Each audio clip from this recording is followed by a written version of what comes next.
Hi hello ನಮಸ್ಕಾರ. ಇವತ್ತಿನ recipe ಮೂಲಂಗಿ ಸಾರು. ಇದು ಮುದ್ದೆ ಮತ್ತು ಅನ್ನದ ಜೊತೆಗೆ ಒಳ್ಳೆ ಕಾಂಬಿನೇಷನ್ ಆಗಿರುತ್ತೆ. ಇದನ್ನ ಮಾಡೋದಕ್ಕೆ ಫಸ್ಟ್ ಮೂಲಂಗಿನ ಕುಚ್ಚುಗಳಿಂದ ಬಿಡಿಸ್ಕೊಂಡು ಚಾಕುವಿನಿಂದ ತುದಿಗಳನ್ನ ಕಟ್ ಮಾಡ್ಕೊಂಡು ಇಟ್ಕೊಳ್ಳಿ. ನನಗೆ ಈ ಕೆಂಪು ಮೂಲಂಗಿ ಈಸಿಯಾಗಿ ಸಿಗುತ್ತೆ, ಅದಕ್ಕೆ ನಾನು ಇದನ್ನ ಯೂಸ್ ಮಾಡ್ಕೊತಾ ಇದ್ದೀನಿ. ನೀವು ಬಿಳಿ ಮೂಲಂಗಿ ಬಳಸ್ಕೋಬೋದು. ಟೇಸ್ಟಲ್ಲಿ ಅಥವಾ ಮಾಡುವ ವಿಧಾನದಲ್ಲಿ ಯಾವುದೇ ವ್ಯತ್ಯಾಸ ಇರೋದಿಲ್ಲ. ನನಗಿದು ಈಸಿಯಾಗಿ ಸಿಗೋದ್ರಿಂದ ನಾನು ಇದನ್ನ ಯೂಸ್ ಮಾಡ್ತಾಯಿದ್ದೀನಿ. ತುದಿಗಳೆಲ್ಲ ತಕ್ಕೊಂಡಿದ್ಮೇಲೆ ಚೆನ್ನಾಗಿ ತೊಳ್ಕೊಂಡು ಈ ರೀತಿ ಗಾಲಿ ಆಕಾರದಲ್ಲಿ ಇವನ್ನ ಹಚ್ಕೊಂಡು ಇಟ್ಕೊಳ್ಳಿ. ಈಗ ಫಸ್ಟು ಮೂಲಂಗಿಗಳನ್ನೆಲ್ಲ ಹುರ್ಕೊಳ್ಳೋಣ. ಅದಕ್ಕೆ 1 ಟೇಬಲ್ ಸ್ಪೂನ್ನಷ್ಟು ಎಣ್ಣೆ ಒಂದು ಪಾತ್ರೆಯಲ್ಲಿ ಹಾಕ್ಕೊಂಡು ಅದಕ್ಕೆ ನಾವು ಹಚ್ಚಿಟ್ಕೊಂಡಿರೋ ಮೂಲಂಗಿಗಳನ್ನೆಲ್ಲ ಹಾಕ್ಕೊಂಡು ಒಂದು 2-3 ನಿಮಿಷ ಇವನ್ನ ಚೆನ್ನಾಗಿ ಫ್ರೈ ಮಾಡ್ಕೊಳ್ಳಿ. ಇದರಿಂದ ಮೂಲಂಗಿಯಲ್ಲಿ ಒಂಥರ ವಾಸನೆ, ಆಮೇಲೆ ಒಗ್ಗರಿರುತ್ತಲ್ವ ಅದೆಲ್ಲ ಹೋಗಿ ಸಾಂಬಾರಲ್ಲಿ ಮೂಲಂಗಿ ಸಿಕ್ಕರೆ ನಮಗೆ ಒಳ್ಳೆ ಟೇಸ್ಟಿಯಾಗಿರುತ್ತೆ. ಇದೊಂದು 2-3 ನಿಮಿಷ ಚೆನ್ನಾಗಿ ಹುರ್ಕೊಳ್ಳಿ, ಸ್ವಲ್ಪ ಕೆಂಪಗಾಗೋವರೆಗೂ. ಈಗೆಲ್ಲ ಹುರ್ಕೊಂಡಿದ್ದಾದಮೇಲೆ ನಾನಿಲ್ಲಿ 1 ಕಪ್ಪು ತೊಗರಿಬೇಳೆನ ತೊಳ್ಕೊಂಡು ನೆನೆಸಿಟ್ಕೊಂಡಿದ್ದೀನಿ. ಅದಕ್ಕೆ 1 ಟೊಮೆಟೊನ ಸಣ್ಣದಾಗಿ ಹಚ್ಚಿ ಹಾಕೋತಾ ಇದ್ದೀನಿ. ಆಮೇಲೆ ನಾವು ಹುರಿದಿಟ್ಟಿರೋ ಮೂಲಂಗಿನ ಹಾಕ್ಕೊಳ್ಳಿ. ಇದಕ್ಕೆ 1 ಚಿಟಿಕೆ ಅರಿಶಿನ ಪುಡಿ ಹಾಕ್ಕೊಂಡು ಲಿಡ್ ಕ್ಲೋಸ್ ಮಾಡಿ 2 ವಿಷಿಲ್ನ ತಗೊಳ್ಳಿ.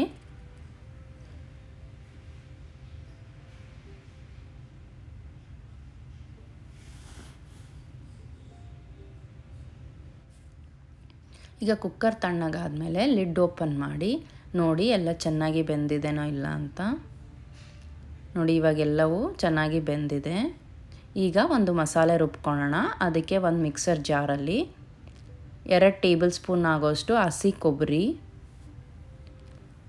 ಆಮೇಲೆ 1-2 ಬೆಳ್ಳುಳ್ಳಿ, ರುಚಿಗೆ ತಕ್ಕಷ್ಟು ಉಪ್ಪು, ಸಾರಿಗೆ ಎಷ್ಟು ಬೇಕೋ ಅಷ್ಟು ಉಪ್ಪು ಹಾಕ್ಕೊಂಬಿಡಿ.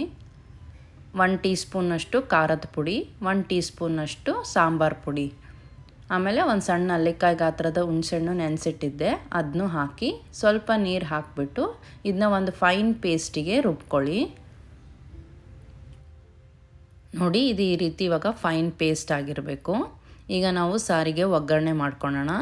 ನಾವು ಮೂಲಂಗಿ ಹುರಿದಿರೋ ಪಾತ್ರೆಗೆ ಒಂದು ಸ್ವಲ್ಪ ಎಣ್ಣೆ ಹಾಕಿಬಿಟ್ಟು ಎಣ್ಣೆ ಕಾದ್ಮೇಲೆ ಇದಕ್ಕೆ ಸ್ವಲ್ಪ ಸಾಸಿವೆ ಸಿಡ್ದಿದ್ಮೇಲೆ ಜೀರಿಗೆ, ಕರಿಬೇವು, ಆಮೇಲೆ ಒಂದು ಒಣಮೆಣ್ಸಿನ್ಕಾಯಿನ ಈ ರೀತಿ ಕೈಯಲ್ಲೇ ಮುರಿದ್ಬಿಟ್ಟು ಹಾಕಿ.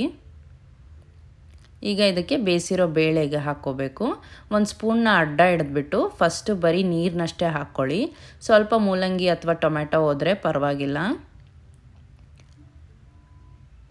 ಆವಾಗ ನಮಗೆ ಮೂಲಂಗಿ ಎಲ್ಲ ಮೇಲೆ ಬಂದುಬಿಟ್ಟಿರುತ್ತೆ. ಅದನ್ನು 1 ಸ್ಪೂನಿಂದ ತಕ್ಕೊಂಡು ಅದನ್ನ ಹಾಕ್ಕೊಳ್ಳಿ. ಈಗ ನಮಗೆ ಕುಕ್ಕರಲ್ಲಿ ಬರೀ ಬೇಳೆ ಉಳಿದಿರುತ್ತಲ್ವ, ಇದನ್ನ 1 ಸ್ಪೂನಿಂದ ಅಥವಾ ಮಸಿಯೋ ಕಟ್ಟಿಗೆಯಿಂದ ಚೆನ್ನಾಗಿ ಇದನ್ನು ಸ್ಮ್ಯಾಶ್ ಮಾಡ್ಕೊಳ್ಳಿ.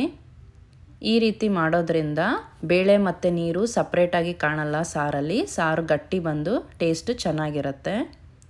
ಈಗ ನಾವು ಸ್ಮ್ಯಾಶ್ ಮಾಡಿರೋ ಬೇಳೆನೆಲ್ಲ ಇದು ಪಾತ್ರೆಗೆ ಹಾಕ್ಕೊಂಡು ಕುಕ್ಕರ್ಗೆ ಸ್ವಲ್ಪ ನೀರು ಹಾಕ್ಕೊಂಡು ಅದನ್ನೂ ಎಲ್ಲ ಹಾಕ್ಕೊಳ್ಳಿ.